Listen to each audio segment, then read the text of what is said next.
leading the way. Yeah. He's got a passion for all things dirty. Dungeons and Dragons, his world's not blurry. From comics to movies, he's got it all. He's an Outpost nerd living in a geeky world with his lightsaber shining. He's a Star Wars swerve through galaxies and adventures. Will take you there, take you there. He's an Outpost nerd, no one can compare. Nerd power, yeah, he's the king of nerds, catching that. What's up, everybody, and welcome to another transmission from the Outpost Nerd. I am the nerd of the Outpost, and I hope everyone's having a good evening. And hey, Heidi, thanks for dropping by. What you cooking for dinner, Div? What you cooking for me? You gonna send it to me clear across the country? I'm hungry. Give me some food. What you cooking? Yo. So, tonight's just a little update, a little chatting, and I thought I would talk about like some of my favorite comedians, just to have something to talk about. It's been for me, steak and potatoes. You're the only one eating. I had some like chicken wings. I actually started air frying. I used to just microwave chicken wings because I was lazy, but I started air frying them and they came out really good. A few days ago, there's a grocery store near me that sells leftovers from the day before. They wrap them up and sell them cold. So I got some chicken wings, and I like I said, I usually put them in the microwave and eat them that way. And they come out not the best, but I decided I'm gonna try it in the new air fryer. So I air fried them, and it tasted just like new. They tasted just like they were cooked earlier that day. It's so good. But as some of y'all know, I started a new job. I'm not gonna get into it. I don't think it's gonna work out. I told him I'll try my best. I'll give him my best work. But the person I'm working with, or not for, I'm helping, I don't know how good I'm gonna do for this kid, helping him out. And I want him to get the best help that he can, and I'm not sure it's me, because I have a problem communicating myself. How am I going to communicate what the teacher says to him in a way he can understand it with his disabilities? You know what I mean? So I'm staying until I find something else. I guess I put in just past few days about maybe 10 different applications at different places. I don't want to leave them in a lurch. So I'm not comfortable doing this job. And I told them that in the interview. I said, would you want this position or that position? I said, well, I'm not too comfortable with this position, so I'd like that position. So I go get my onboarding done and go sign my paperwork, and they're told, hey, we need you for the other position. Okay, that's not what we discussed. And I'm sick of employers doing this to me. I get hired, finish all my stuff, and then told, wait, we're not going to have you be doing what you prepared for. We're going to have you doing this, which you have no experience in, no understanding, and it pisses me off. I feel like I'm one of the adults on Charlie Brown when the kids are listening to him. Wah, wah, wah, wah, wah, wah, wah, wah, wah, wah. But they're not. They're not.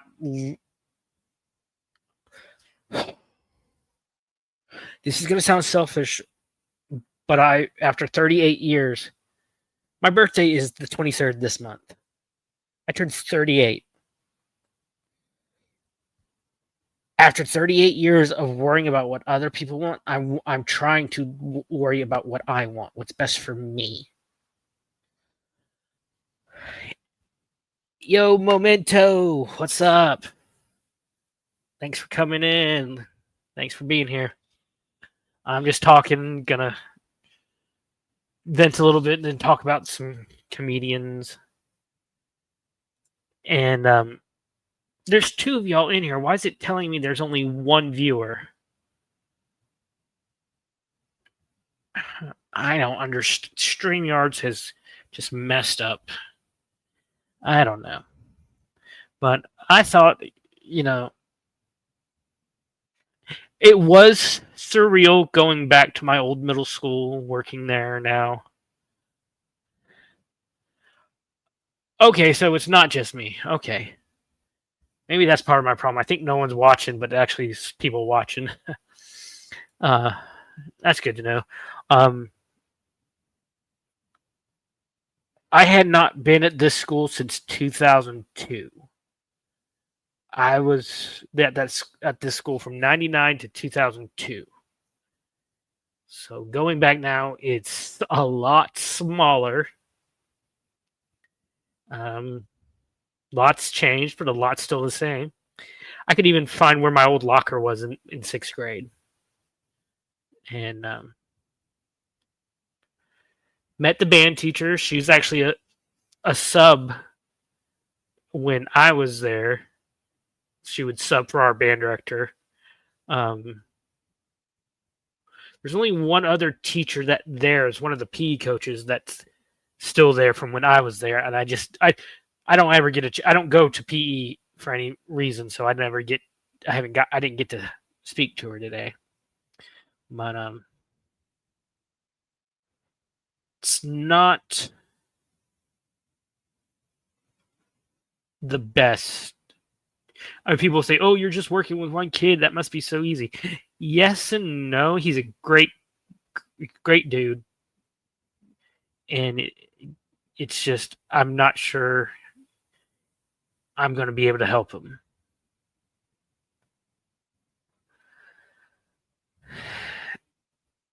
So much was left untold to me when I got this job that I had to flat out ask things that should have been told to me before and weren't.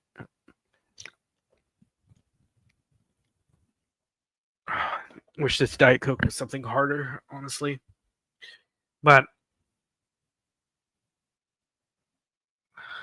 it's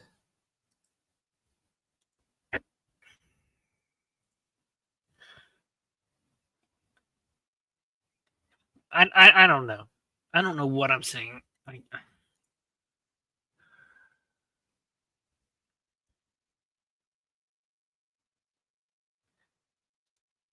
I'm trying. I'm trying.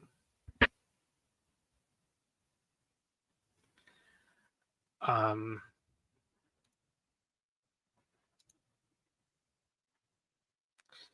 Trying to find a more recent. Okay, here we go.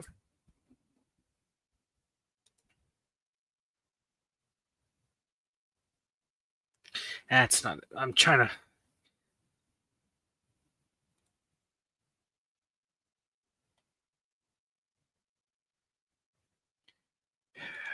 Sorry, just one sec. This is very on the fly. So I think this is going to be the best.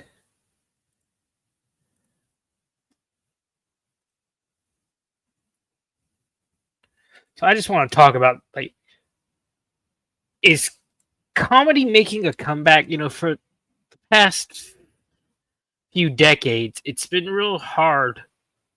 This world of political correctness we live in, where words are violence, almost. I mean, when I grew up in the '90s, the wild, wild west, prehistoric times of the '90s, growing up, we were told, you know, that saying that our parents were told by their parents, who were probably told by their parents, who were probably told, shut up and get working on the farm.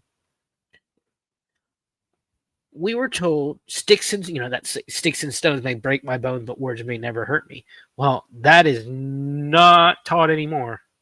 Where most of the time, words are excuses for violence.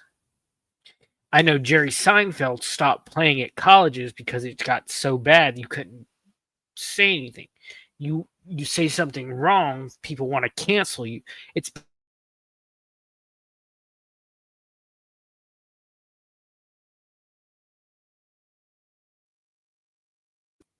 but I've noticed a past year or two, comedians like Matt Rife, Shane Gillis, they're really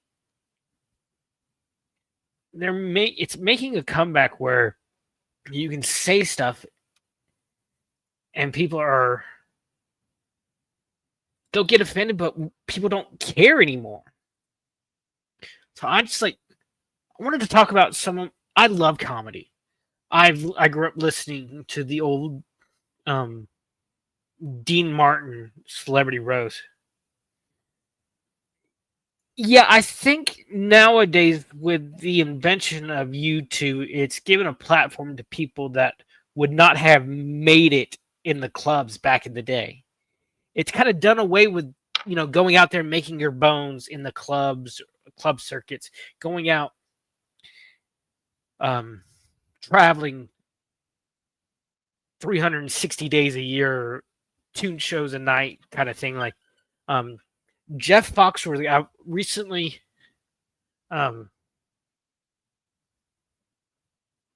what's his name?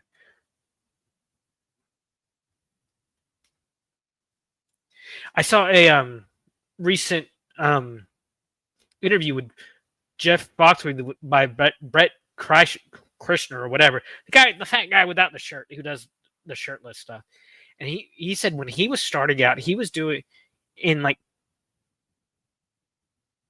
2 years he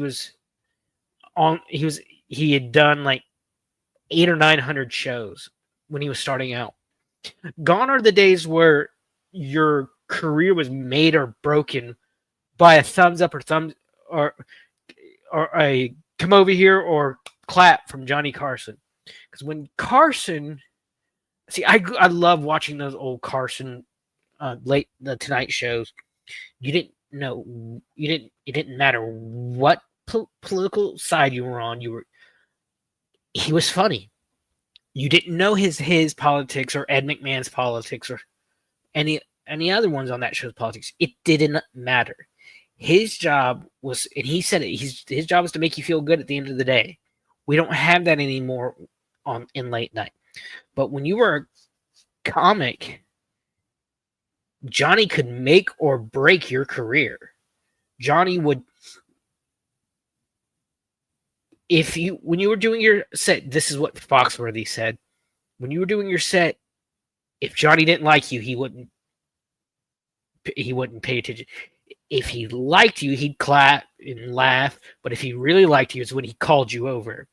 He gave you a thumbs up and called you over. He said it was like the Roman emperor, thumbs up or thumbs down in the arena. And he said that the day after he went over there and had Johnny in stitches, Foxworthy said that his entire career just shot up. But we have like Matt Rife, Brett Kreischer, Shane Gillis, Tony Hinchcliffe, who I love what Tony's doing. I love Kill Tony. It's giving, good or bad, it's giving a platform for people to get out and try it. And Tony has one of the, during the roast of, I think, Peyton Manning, his go at Brett Kreischer about the Liver King being, looked like you eat nothing but Burger King. That had me in stitches.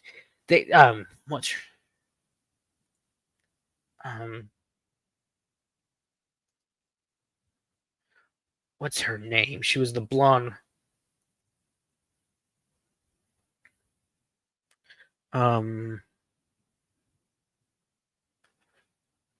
What's her name?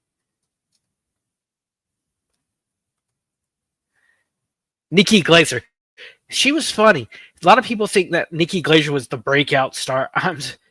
She was funny, but Tony Hinchcliffe, God, that man is a roast master. God, he's so funny. And I think if it was 20, 30 years ago, before this insanity of words or violence, wokeness that has infiltrated comedy, he would be so much bigger than he is now. I found this site with it's called the most legendary stand-up comedians of all time from yardbreaker.com. Of course, we got Robin Williams. Who doesn't love Robin Williams? Now, a lot of comedians who came up with Robin Williams said he wasn't traditional in the sense he wrote out a routine. As with a lot of stuff he did, he would just rip, he would just improvise. So a lot of the times he would say, this is what people claim. They'd say that he would hear something and probably subconsciously tuck it away and just come out with it. So people kind of accused him of, in his comedic side, kind of joke stealing, which I'm not sure about. I don't know if that's true. I mean, a lot of this was drug-induced or drug-infused rants. So I don't know. But I saw him on his Inside the Actors Studio. Was one of the best episodes of the series ever done. It took the host like 5-10 minutes to ask one question. And it was so funny. He was just for 2-3 hours just ripping. Oh yeah, and I think this list will come. This list is gonna talk about him. I remember, like in the 40s and 50s, a comedian could get arrested. Like Langston Hughes, I remember reading about him and him getting arrested from like off the comedy stage. He was taken away in handcuffs. This is where that was where the pedestal was swinging one way. Where we've experienced the opposite extreme, and I think we're now going back. Hello. Forgot to turn my phone off. My mistake. So we're seeing that pendulum swing back and back the opposite way to the more middle ground, and then I think we're going to see, maybe in my lifetime at least, it'd be too kind of extreme the other way. So let's see. Bill Hicks. I don't remember him. Gary Shandling. Gary Shandling to me was a funny actor. He was a good one. He did the Larry Sanders Show. Yeah, I remember that. One of his movies was What Planet Were You From? Where it's a whole like advanced civilization of men who've never had to that clone themselves, but they're about the cloning's failing, so they have to send like the best man to Earth. And they pick Gary Shandling. Like, you have so many good-looking guys, but that's not a concept to them. Looks is not a concept to them. He knows everything about women, so he thinks that'll work. I remember that movie. That movie's funny. Phyllis Dillard. Oh my gosh, she was so funny. She's 37 when she started her stand-up career. Wow, my age. Wow, that's I didn't know that. I love Phyllis Dillard. She's just had that look and that voice. It was she was so unique. Not a fan of hers. She was in Star Trek Strange New World as the chief engineer, Jet Reno. I've never seen her comedic act before. Oh, Patrice. Oh my God, Patrice was one of the GOATs. He was one of the greatest. But, he was like, him and Ralphie May, they were too big, too unhealthy, and they partied way too hard. Him, Patrice, Chris Farley, Ralphie May, all these guys, that they just lived so hard and so fast that they were not with us as long as they should have been. Dick Gregory, I don't think I've heard of him. See, one thing I like about going through this, I'm learning and watching new things to go watch. Oh, the greatest, the Merchant of Venom, Mr. Wonderful himself, Don Rickles. To go to a show and get roasted by Don Rickles is a badge of honor. He did not care. He was irreverent. He was, but he did it to everybody because I think to him, everybody needed to laugh. If you couldn't laugh at the absurdity of yourself, how are you going to laugh at the absurdity of other things? And I think that's one thing we lost. Like, to me, I'm a Christian. I've always been a Christian. I'll always be a Christian. It's very important to me. But one of the funniest movies I've ever seen is Dogma, because it takes some of these religious beliefs and just stretches them to the absurdity, and making something normal seem absurd, I think, is one of the core tenets of comedy. Being able to look at something and figure out a way to make it funny. And that's what Don Rickles did. So, going down. Oh, Bob Newhart. Oh, I love Bob Newhart. He was so... It was that straight-laced kind of comedy that, like...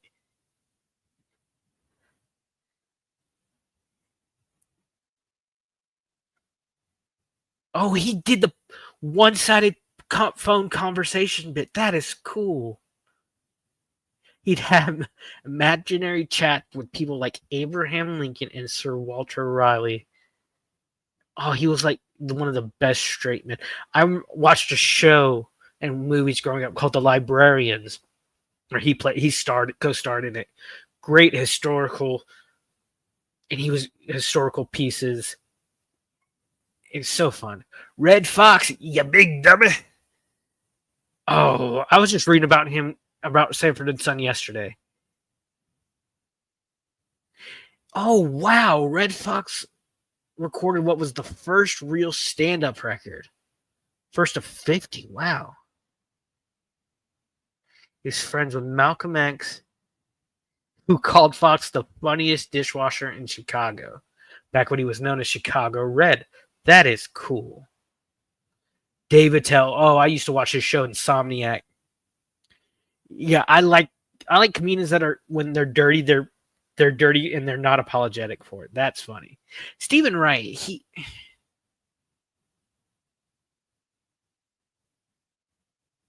oh yeah, I remember him now. He had that. Stephen Wright had that deadpan delivery. Yes, I could hear his voice. It was just, yeah. Why did the chicken cross the road to get to the other side? That kind of, but he did it in such a way, it was so funny. I remember him now. Mort Saul. I need to look up him. Yeah, let's not talk about that one. I'm gonna skip him and go to Jerry. To me, when you have observational comedy, Seinfeld is the greatest. Don Rickles is the best insult comic. But when I talked about a minute ago about finding the absurdity in the mundane, Seinfeld could do it. And that's what his show was about. I couldn't get into a show as a kid. I think I was too young for it when it was on. But yeah, like I said earlier, it got the college scene, which was for a long time such a big part of doing comedy, of doing the comedic circuit. Seinfeld had to quit, which a lot of comedians I think followed that footstep, because they could see if Seinfeld can't do it, it must be bad. Oh, Mitch Hedberg, I remember him. I remember him. Yeah, I remember. I used to watch this back when Comedy Central had comedians on it. They used to do the half-hour specials. Comedy Central Presents. I remember seeing like comedians like the Amazing Jonathan, who was a comedic magician. I remember seeing, it was the first time I saw Gabriel Iglesias, where I knew it was him. I grew up watching all that, which Gabriel Iglesias was on for a season, but it never clicked that, oh, the guy I'm watching on Comedy Central is the kid I used to watch on Nickelodeon. And then you had Mitch Hedberg, he was one of those, like, almost you thought he was high when he wasn't. Steve Martin. A lot of people nowadays probably don't realize Steve Martin started in comedy. You know, his years on SNL, his King Tut. He used to wear the arrow through his head. I remember him using the banjo in his comedy routine because banjo is a hard instrument to learn. I've been told, and for him to be as good as that, and he's done a couple of like musical comedy albums that I used to have. He did a song called "Atheists Don't Have No Song," which was like a gospel hymn for the atheists. Uh, he claimed, oh, and Joan Rivers, Miss Fashion herself. I used to, my mom used to watch her like shows on E. And the thing with her, she was Johnny's like regular replacement host back in the 70s and 80s until she got her own show. And Johnny, he expected, oh yeah, he's been doing it.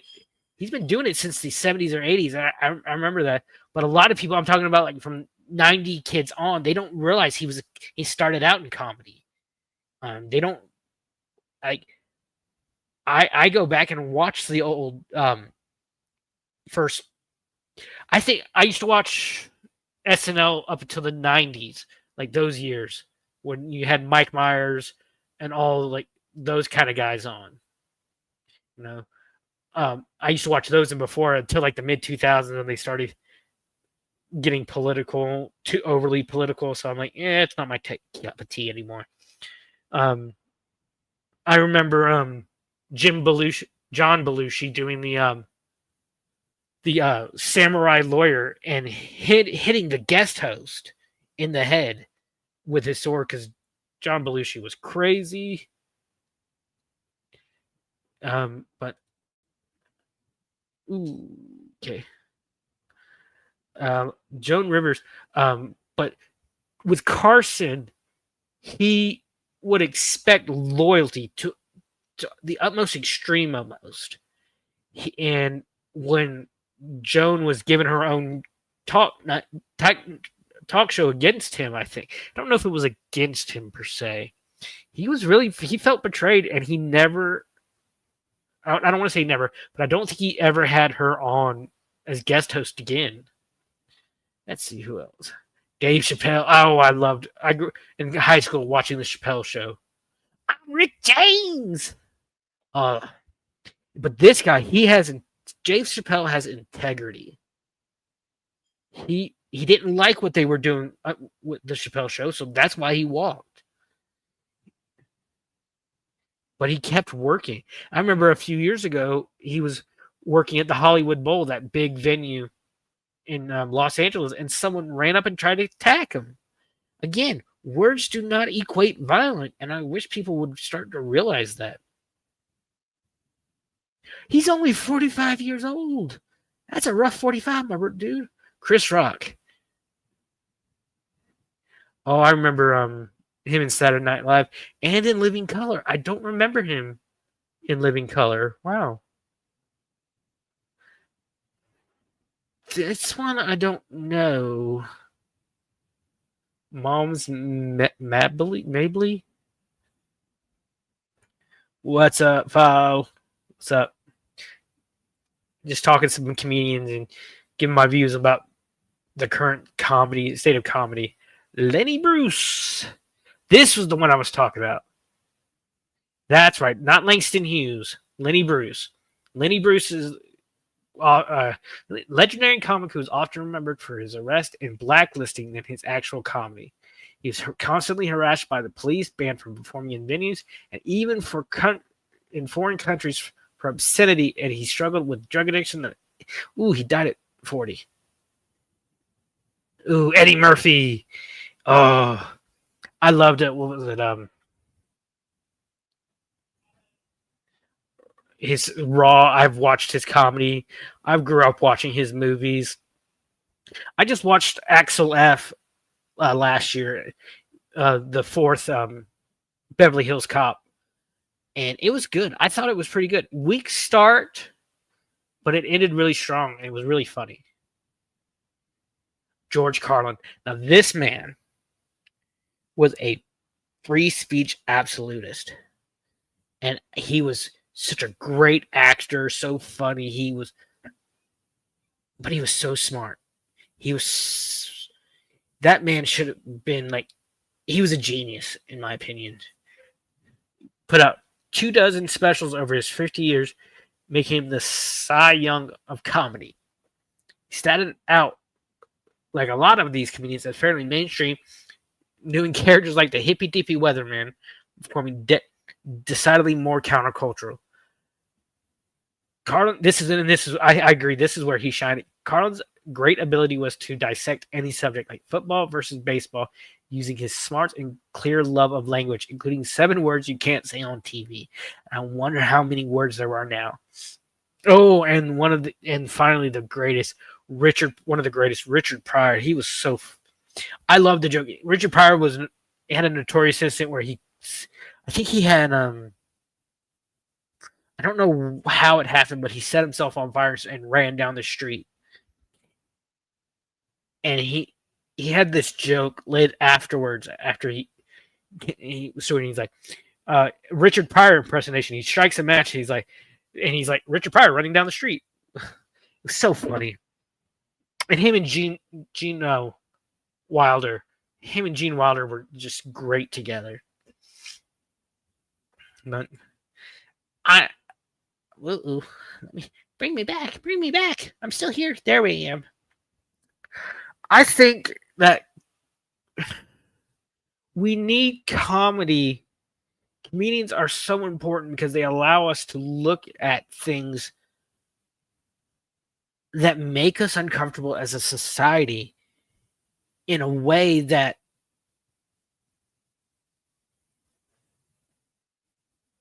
makes us feel comfortable, I guess I could say.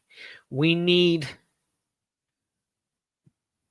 in a way that's not preachy like this. That's the folly of stuff for the last 10-15 years, or maybe even longer. I'd say 20 probably. I say the early 2000s to mid 2000s, early 2010s. Comedy and pop culture in general just became so weaponized by certain groups. I remember hearing Nick DiPaolo, another great comedian. He was in New Jersey. He was doing an interview, and he had a huge black eye. The interviewer asked him what happened. He said he had been doing a show the night before, and he would do audience meet and greets afterwards. And he was talking to a guy, and the guy's kid came up from behind and sucker punched him, just a wild haymaker from behind, and caught him in the eye. And the guy just stood there looking at his kid. Didn't do a thing. We need Mel Brooks. History of the World Part 1 is one of the best movies ever. I didn't like Part 2. But Mel Brooks' character Comicus, it's jokingly, it's supposed to be funny, but he's called a stand-up philosopher. And that's what they are. They're philosophers. They're modern-day philosophers that through humor allow us to look at the issues of the day. Now you have, like, I grew up listening to Bill Burr as well, but that man has sold out. He is sold out. I used to watch a show called The Green Room with Paul Provenza. It was just him, 4 other comedians in an audience, and they were just talking. And they were talking one episode. It happened to be the Bill Burr episode about a certain word about men that means cigarettes in England. And he's like, "Oh, that's just a word. Why are we doing it?" Blah, blah, blah. Nowadays, he's like, "You can't talk like that. If you like, dude, you are a sold out Hollywood show." And that broke my heart because he was one of the ones that like, I don't care. If you don't like it, get over it. But the past few years, he has gone off the deep end. And I think it was because he's been wanting to try to get into movies and stuff. But so I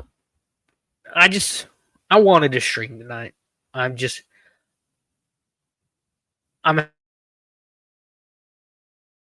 a rough time.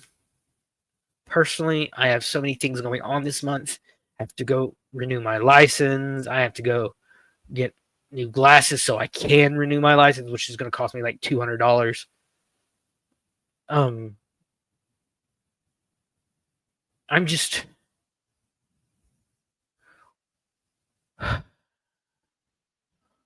I listen. I do for so many people. So when's my turn? When when does it become the time to listen to a nerd?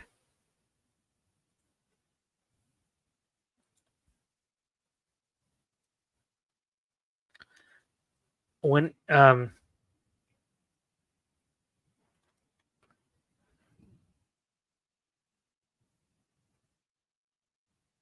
everyone deserves to be heard,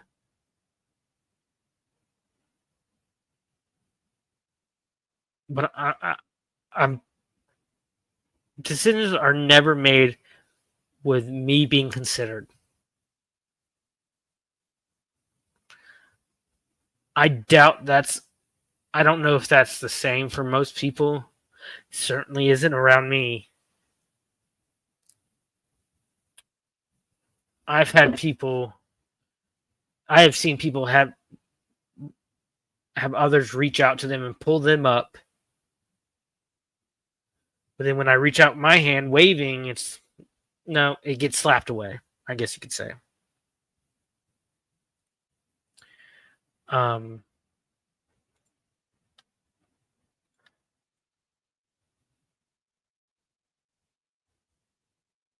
I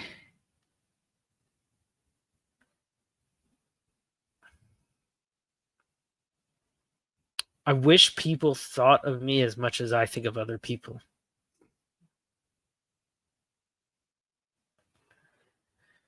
And I had a therapist tell me recently that, well, that's just, you think everything's supposed to be black and white.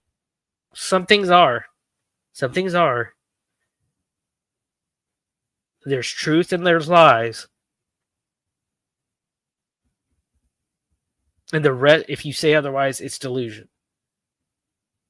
There are some things that are shades of gray. I will say that, but there are some times where it's one or a zero, very binary.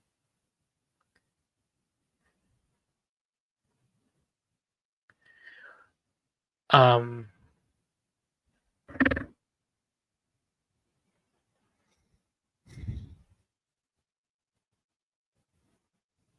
I'm trying to find my place,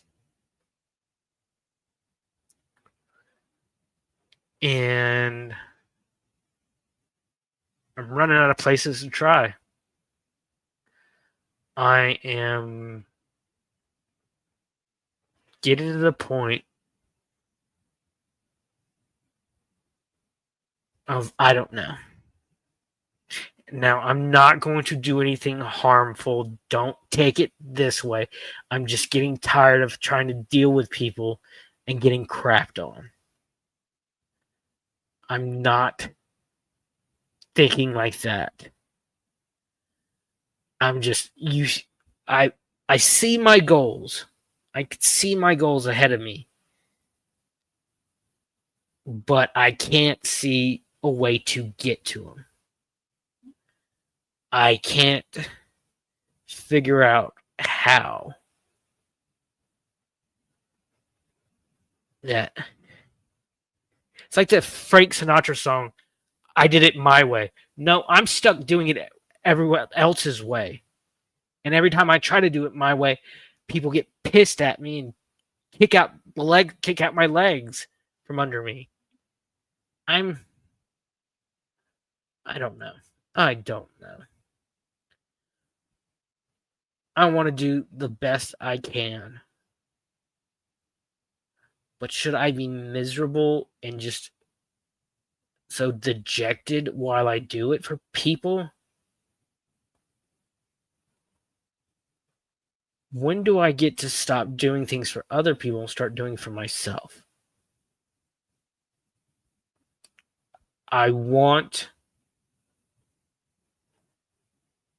This sounds selfish. I want, I want, I want. Well, sometimes you have to say, I want. Sometimes it has to come to that.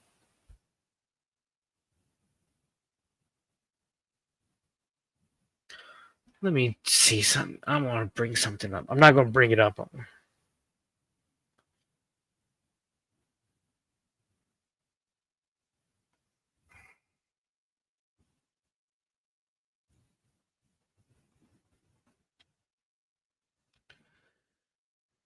I have been working on a list. But how? Sorry. But how am I supposed to do that? How can I do that? I can never get to a position where I can afford to do that. Most of the money I made went to repair a car that is now sitting out there waiting to be towed away.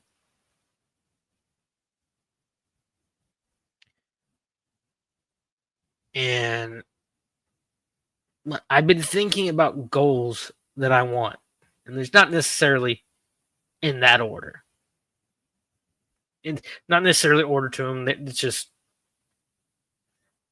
first one is the thing I've been struggling with for a very long time is lose weight. I'm short. I get it. I'm only 5'3". I'm not as tall as other guys. So my weight shows on me.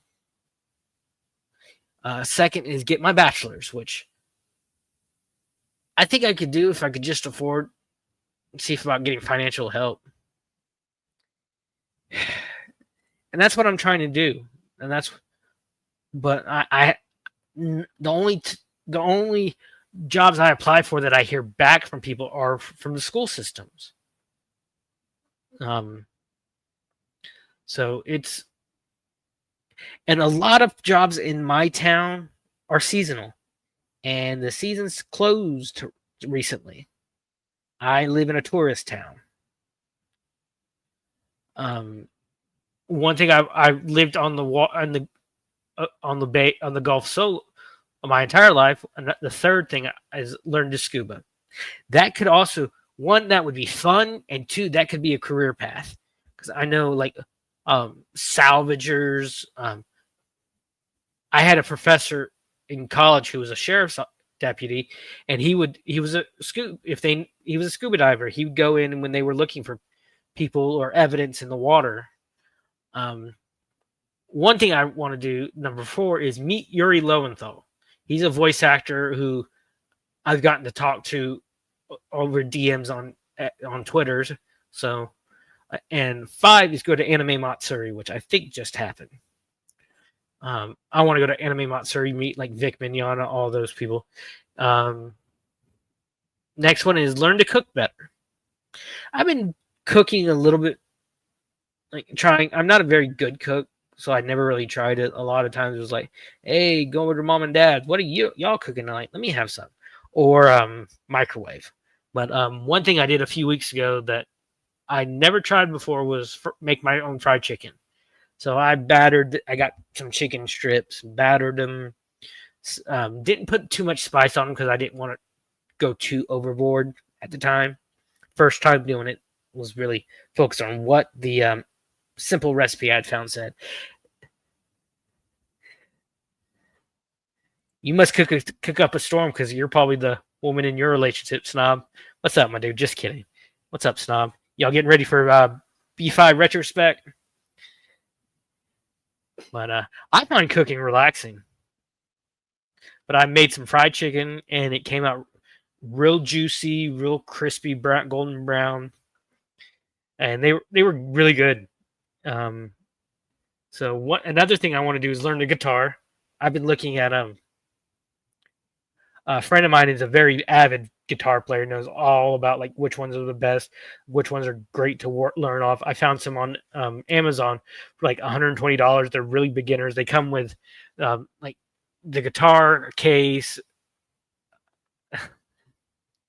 Just like oh no. All's fair in love and war, my dude.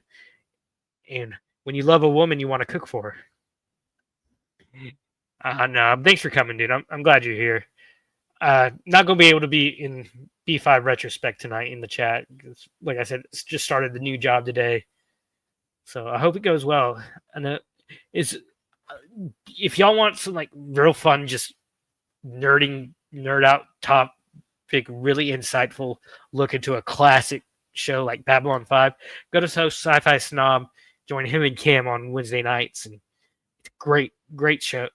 I've done it I think twice now and had fun really talking about the show, getting a lot of different points of view. It's a lot of fun. Snob, you got a good show going on there. I'm gonna finish my novel. I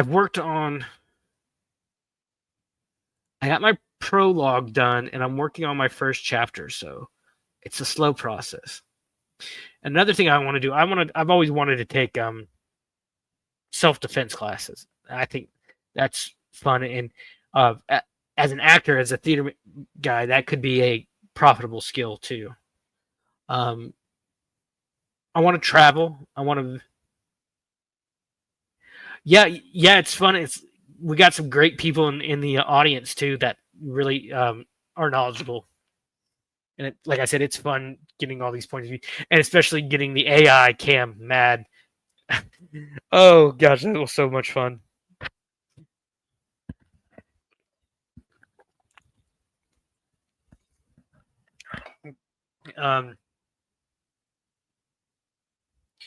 And I want to go visit the Northwest, specifically like the Pacific Northwest, like Washington, Montana, all those. Go towards Div, basically. I've been up north. I've been to New York. I've been to New Jersey. I've been to St. Louis. Been to New England.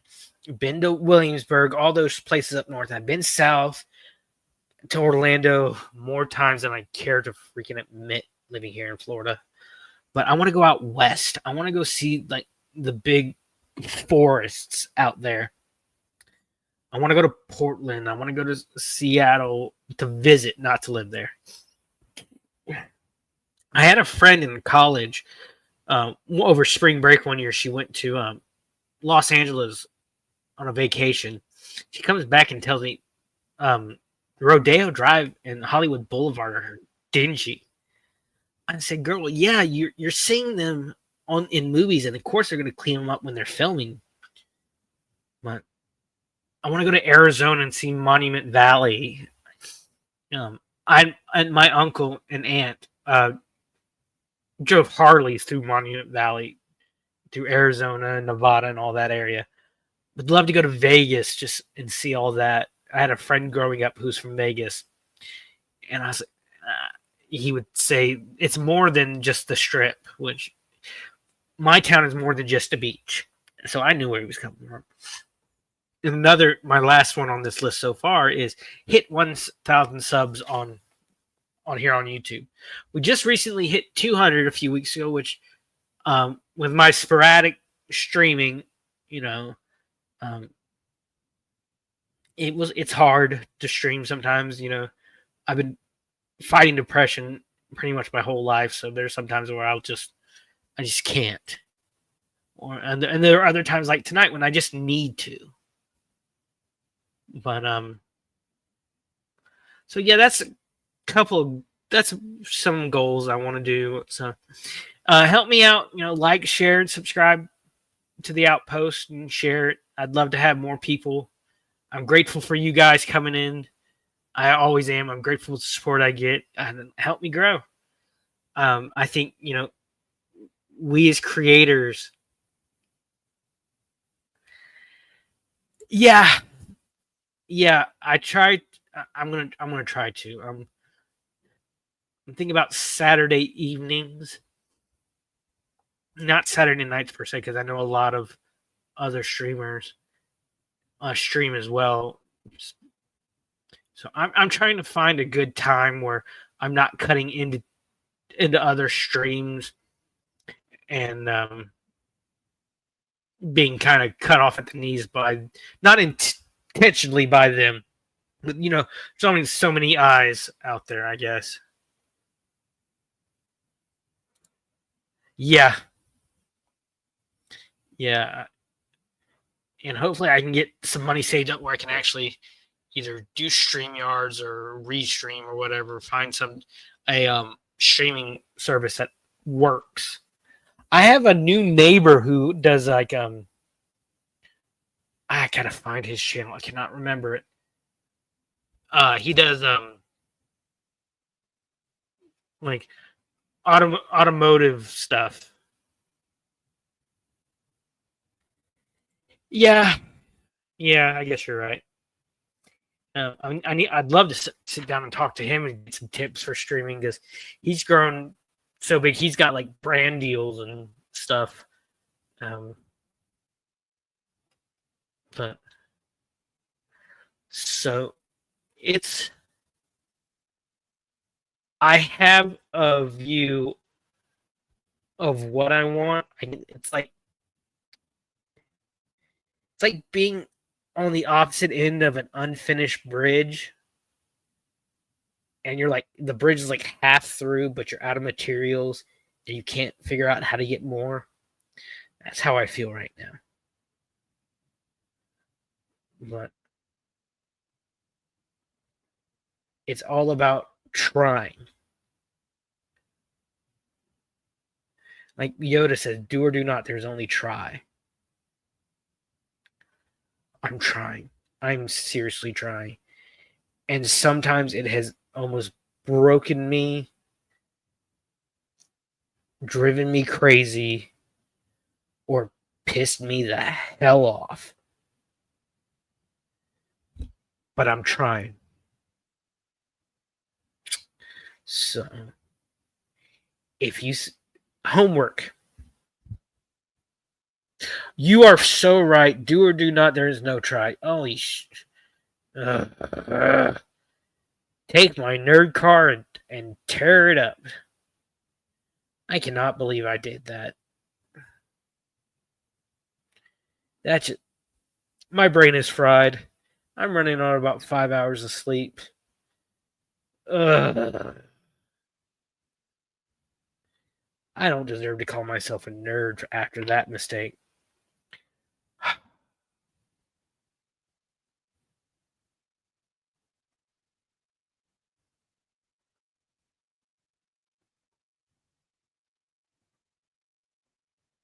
I see my goals. It's just a matter of getting there. So, homework is if you see someone struggling, reach out to them. Make sure they're okay. Because just something as simple as 3 words, are you okay, could save someone's life. So, thank y'all for being here. Snob, Memento, Div. Thanks for being in chat. Div, enjoy your steak and potatoes and taters. Steak and taters. Stop. Have a good show tonight. Memento, File, thanks y'all for being here. I really do appreciate all the help and all the support that I'm getting from y'all. Y'all don't know how much it means to me.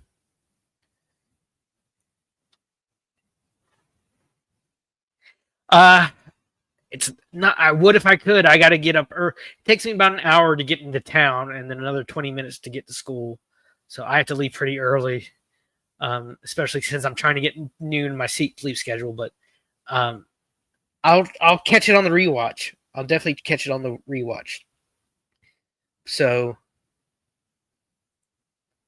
remember what I always say: find your passion and nerd out about it. I'm the nerd of the Outpost, and I'm gone. Lost in space, I found my beliefs. In this outpost of solitude, my way. Binary code run through my veins. With every beat and beat, I feel no pain. Signing off. it's time to go. Goodbye, my nerdy friend, see you later. I know through the stars we've shared this ride,